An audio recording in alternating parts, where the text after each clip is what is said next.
স্বাগতম আরও একটি নতুন গল্পে। আশা করি সবাই ভালো আছেন এবং সুস্থ আছেন। বাস্তব একটি ঘটনা। সেই ঘটনাটি যিনি পাঠিয়েছেন তার নাম মাহি, দুষ্ট জিন। তিনি যেভাবে লিখছেন আমি সেইভাবেই পড়ার চেষ্টা করছি। আসসালামু আলাইকুম। কেমন আছেন সবাই? আজকে আমি আপনাদের কাছে বাস্তব জীবনের একটি সত্যিকারের ঘটনা তুলে ধরব। ঘটনাটা ঘটেছিল আমার নানার সাথে। আমাদের গ্রামের নাম কাঁঠালবাড়ি। আমাদের গ্রামে তখন একটাই মসজিদ ছিল, আর মসজিদের আশেপাশে ছিল ঘন জঙ্গলে ভরা। আমার নানা ছিলেন সেই মসজিদের মুয়াজ্জিন। নানা মুয়াজ্জিন হওয়ায় তাকে খুব ভোরে উঠতে হতো মসজিদে আজান দিতে। আমার নানার বাড়িটা ছিল মসজিদ থেকে বেশ কিছুটা দূরে। একদিন রাতের ঘটনা। নানা ফজরের আজান দেওয়ার উদ্দেশ্যে বেরিয়ে পড়লেন মসজিদের দিকে। উনি বাড়ি থেকে বেরিয়ে হাঁটছেন। চাঁদের আলোতে চারিদিক ঝলমল করছে। নানা এগিয়ে চলছেন মসজিদের দিকে। মসজিদের দিকে যাওয়ার পথে হঠাৎ নানার শরীরে একটা দমকা হাওয়া বয়ে গেল। হাওয়াটা ছিল বেশ গরম। গরম হাওয়ায় গায়ে লাগাতেই নানা দাঁড়িয়ে গেলেন এবং ভাবতে লাগলেন, এখনো তো সূর্য উঠেনি, অনেক দেরি, আর এখন তো শেষ রাতের সময়, তাহলে হঠাৎ গরম হাওয়া আসলো কোথা থেকে?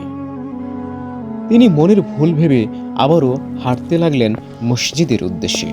এভাবে আরেকটু সামনে যেতেই আবারও একাই দাঁড়িয়ে পড়লেন। প্রথমবার বিষয়টা স্বাভাবিকভাবে নিলেও এবার নানা কিছুটা ভয় পেয়ে যান। উনি মনে মনে দোয়া দরুদ পড়তে লাগলেন। এভাবে দোয়া পড়তে পড়তে ঘন জঙ্গল পার হয়ে নানা এবার হাঁটতে লাগলেন গ্রামের সেই সরু চিকন রাস্তা দিয়ে। সরু রাস্তা দিয়ে হাঁটার সময় নানা খেয়াল করলেন দূর থেকে নানার দিকে একটি কালো রঙের বিড়াল এগিয়ে আসছে। এই কালো বিড়ালটিকে দেখে এবার নানার বুঝতে বাকি রইল না, তিনি নিশ্চয়ই একটি বদজিন দেখতে পেলেন। তিনি মনে মনে করলেন, এটা নিশ্চয়ই বদজিন, যাও আমি আগাই।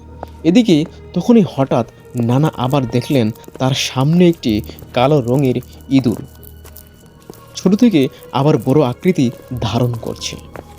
এটা দেখে নানার চোখের পলক ফেলতেই সেই ইঁদুরটি উধাও হয়ে যায়। এসব দৃশ্য দেখে নানা ভয় পাবার বদলে তিনি মনে মনে আরও রেগে গেলেন। নানা এবার তাড়াহুড়া করে হাঁটতে লাগলেন মসজিদের উদ্দেশ্যে, কেননা নামাজের সময় হয়ে আসছিল। নানা হাঁটতে হাঁটতে হঠাৎ উনি পিছনে তাকিয়ে দেখলেন একটা সাদা কাপড় পরা ছায়া ভেসে আসছে। এটা দেখে নানা এবার থমকে গেলেন এবং রেগে গিয়ে বললেন, অনেক বিরক্ত করেছিস, ফজরের নামাজের সময় হয়ে যাচ্ছে, আর বিরক্ত করিস না, না হলে এর পরিণাম কিন্তু ভালো হবে না বলে দিলাম। নানার এমন কথায় জিনেরা একটু ভয় পেয়ে গেল এবং জিন সেখান থেকে পালিয়ে গেল। নানাও তখন মসজিদের দিকে রওনা হলেন। আর এখানেই গল্পটি শেষ হয়ে গেল। বন্ধুরা, শেষ পর্যন্ত আমাদের সাথে থাকার জন্য আপনাদেরকে অসংখ্য ধন্যবাদ।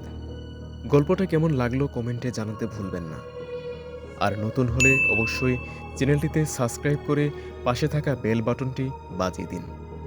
দেখা হবে খুব শীঘ্রই নতুন কোনো গল্প নিয়ে আপনাদের সাথে।